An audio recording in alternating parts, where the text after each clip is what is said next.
That's a new initiative, or it's actually not new, it's ongoing. This is actually the fifth call that IDA will actually formally announce in Cloud Asia. That's going to happen 14th to 17th of May. What this call will focus on is really the use of cloud computing resource for big data analytics. So as part of this call, if you come from the government agencies, you can apply to get a grant to use cloud computing facilities and access to Revolution Analytics software for free for the duration of the call, which is 6 months, to work on a big data analytics project. If you are from a commercial company, you get roughly up to about 50% grant. Okay, so it's a good opportunity if you have in-house a big data sort of project that you want to prototype on. Look up for the call. You probably need to write a proposal. Typical call, the last few that have happened, they get about 100, 200 responses, and about 20 or 30 will be selected. So it's quite a competitive process. So look out for the call that will be formally announced during Cloud Asia. Okay? So most of the time we develop prototypes. We don't really develop products. We will find some business units to help us to transfer the technology into a real product. So this is one of the prototypes we do in Hadoop. So we wanted to provide Hadoop as a service. So I think many people here know Hadoop, right? How many people working with Hadoop currently? Great. So Hadoop is not new to us. It's there for a long time, and it's so famous we can't omit it. Every time we talk about big data, we will talk about Hadoop. It's reliable and scalable, so we all love it. So let's think about as a new Hadoop user. If Hadoop is the first time for you to work with Hadoop, what are you going to do? You will go through online materials, download some tutorial, and read some books. When you feel you're ready to do some real work, you will find some servers and fix them, then deploy the code, then trying to install Java and then initialize HDFS. Then you start to write code. So this is the correct direction if you want to be a Hadoop expert. But the problem is that in the world, not every people want to be a Hadoop expert. They have problems to solve, but they don't want to know. They don't really care about what kind of tools they're using. As long as the tool can solve the problem, it's fine. So basically, to use Hadoop, there are two problems. One is you need to set up the infrastructure. The second is you need to know how to translate your work into Hadoop jobs. So there are some cloud service providers trying to ease the usage of Hadoop, but they all share a common issue. They're trying to solve the problem of infrastructure setup. So with a single, with a few clicks, you will get Hadoop class ready. But their technical users are still Hadoop experts, or some user really knows Hadoop. Otherwise, you cannot use the service. So the problem is still open. How to enable technical people who know technology, but they know little about Hadoop? How to enable them to utilize the power of Hadoop? So that's a problem we're going to solve in Bamboo project. So the content of Bamboo actually have three components. One is provisioning, is help people to get Hadoop cluster quickly. And the second one is deploy and configuration. So you can let the service help you to deploy Hadoop. You don't really need to take care about all these configurations. The third one is job assembler. So instead of writing Java code, we're going to provide an environment where you can use a drag and drop canvas editing style to complete the job. So I'm going to do a live demo, but it's going to be slow, so let's start right here. So this is a typical website for Bamboo, and I have a user, which is Ender.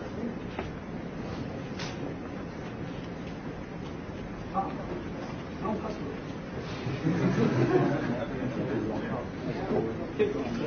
When the user logs in, user will see a list of clusters. So this one is the one I just created. So you can go through the cluster size to see how many nodes inside. So currently, none of them is running. So you see them all in red color, no pink color. Right?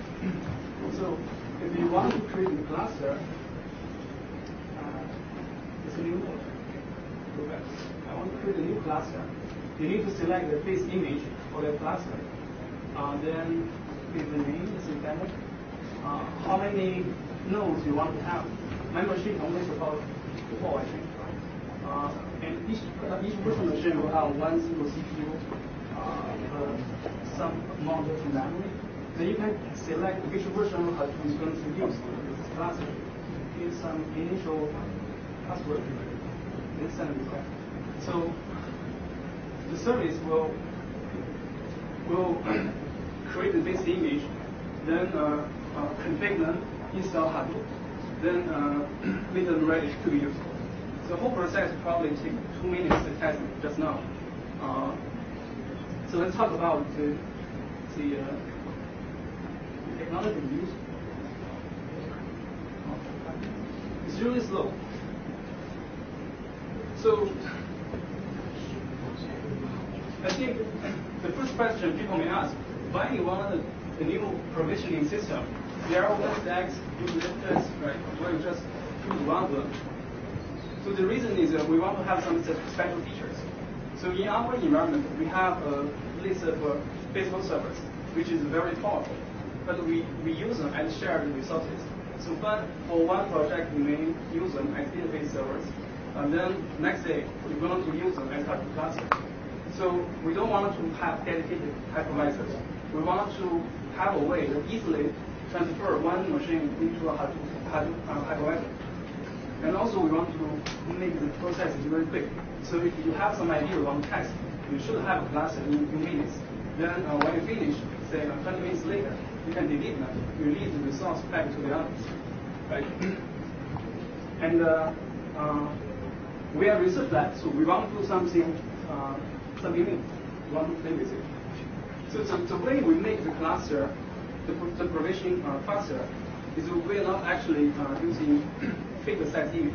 We use overlay image. So while we provisioning a new cluster, we just need one copy of the original image. Then on top of it, we create a list of overlay images.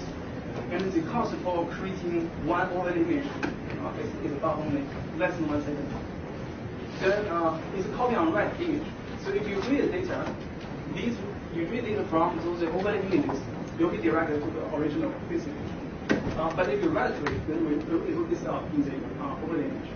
So the good thing for this is, in this way, even our physical server only have 500 gigabytes of hard disk.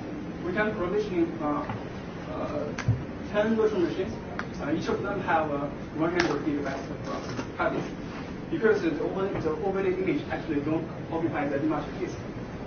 It's a good way, because a lot of people will use Hadoop cluster to compute things, and they don't really need a lot of spaces. In this way, you can share the resource. The penalty is I/O performance is not that good, so it's something born with cloud computing.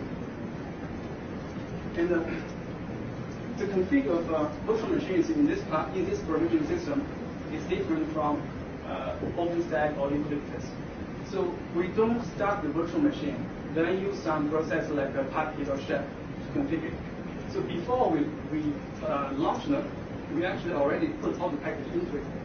So once you say start, you already have everything inside. So the time every machine is ready for your operation, everything is done. You don't need to wait extra 20 minutes or something to get the system ready. And the way to do it is we mount the image directly into the system and modify it. So here is a command we use to mount different type of images. So you have images, you can play it with yourself. Right? Okay. So here is ready. So the total process of provisioning 4 node cluster here is about 120 seconds. And the first 80 seconds is copying the face image, which is 50 gig. Right? But the actual space is around 2 gig. So if we don't count this face image copying time, the actual time we spend with each overlay image is only about 9 seconds. So we can start it.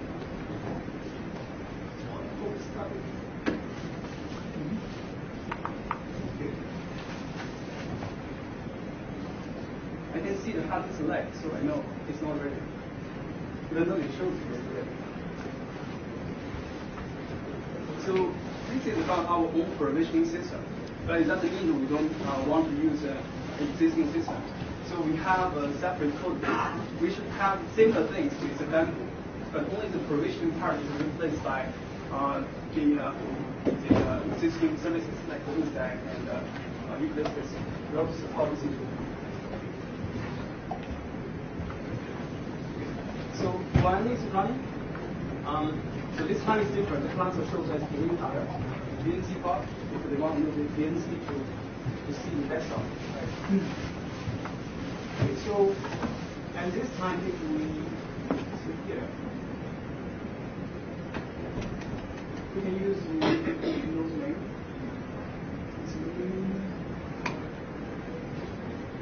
So we can directly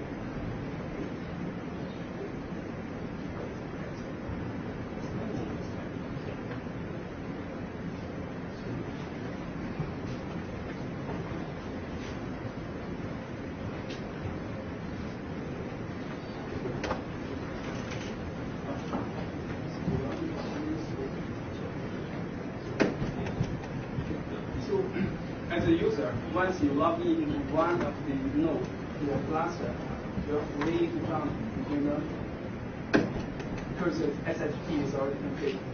So you don't need to input a password. That's the way we can make Hadoop work. Right? If you look at the current process panel, you can see a list of Hadoop related processes, including main node and even node. So this is about the provisioning system. The next one is the job assembler. So how will we create a Hadoop job inside the system? So this is the structure of the assembler. So we provide the one web UI, and the UI will generate some graph data, and it's represented in JSON string, sent to code generator. So we convert the graph into a runnable code and send it to a job coordinator. The job coordinator will send the job into a real cluster to run it and return the result back to the user. So we can have a look at here. So this is the job assembler. So you can drag and drop some blocks here. Normally we use transform. So if we treat data as a tabular data, then we want to have the ability to process each row or select between rows, right? And or transform certain columns of that row. So these things can be done in this transform block. So you can wire them together. And let's say you have transformed it against all. And we also provide some things like a join. So you have multiple outputs from different memory distro. And if you want to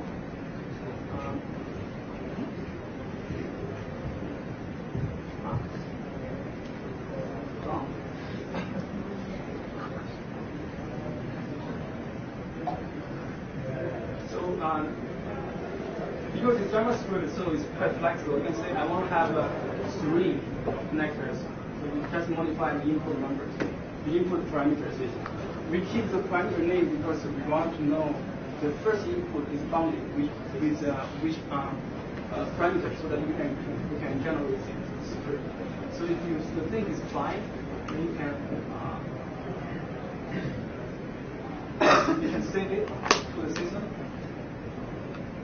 So next time you log in, you don't need to re-edit it. You can simply select from the saved list. So I have one here. So this is a working one. I'm going to use it later. Okay. So the environment the web interface you saw just now is developed based on this library, where it's very convenient. So the effort we put into developing such a user interface for Hadoop is quite easy. Actually, it only takes about 2 weeks. So when we generate the Hadoop job, it's basically just a graph, right? Node with edges. So how to analyze it? We use this NetworkX Python library. It's great, it's good, and this is also very powerful. Most of the graph-related algorithm is already inside, so you don't need to develop your own. So in the system, we view your workflow, your data flow as a graph. So node here, you just map reduce operations, and its edge describe the dependency. So to translate this thing into a runnable job, we just need to figure out what's the right order to run each of them. So it's very simple. We just use a topological sorting so we get the correct sequence. And the job coordinator itself is a messaging queue based. So you will have multiple clusters, you will have multiple users, and how do you control which job goes to which cluster? So all these information goes through the queue. And the technology we use is just Django, Celery. Celery is Django library working with different brokers and RabbitMQ. So this is all the technology. It's not new. We have this since 3 years ago, but it's quite effective and easy to develop. So the typical workflow is you send something to the coordinator. The coordinator will send it to an exchange, whose name is Hadoop, with a queue name. The queue name is Hadoop.your cluster name. So it's easily to be forwarded to the right queue. And in each cluster we provision, actually we put a small client into it. The client is also a consumer of the messaging queue. So it will fetch the element from the queue. And inside the queue we have a routing key, which is the name of the actual job. So if it's a Hadoop job launch, which means please run this job for me. And you could have some Hadoop status, which means you just give me current status of your cluster. Right? So when the client finishes with all this processing, it will push back the result into MongoDB, and the coordinator will fetch the result from MongoDB when user requests it. Okay, so back to here. In our cluster, we can. So let's see how we run Hadoop job. We use a simple example, which is from KDB Cup 2012. So currently we are working on this project. A few people in our office are trying to join this competition to see whether we can beat most of them. The data size is from a little blogging company from China. It's about 20 million users. So the demo I'm going to show is very simple. There is a user action table which records the actions between any two users, right? And we want to transform them into a percentage-based data so that we can use normalized data to do SVM. So to do this,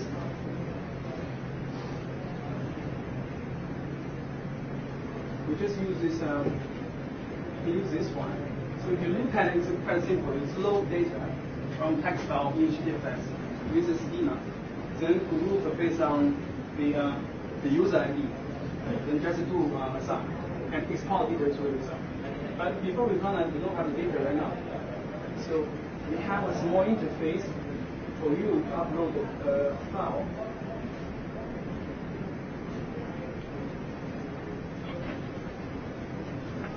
Into HDFS.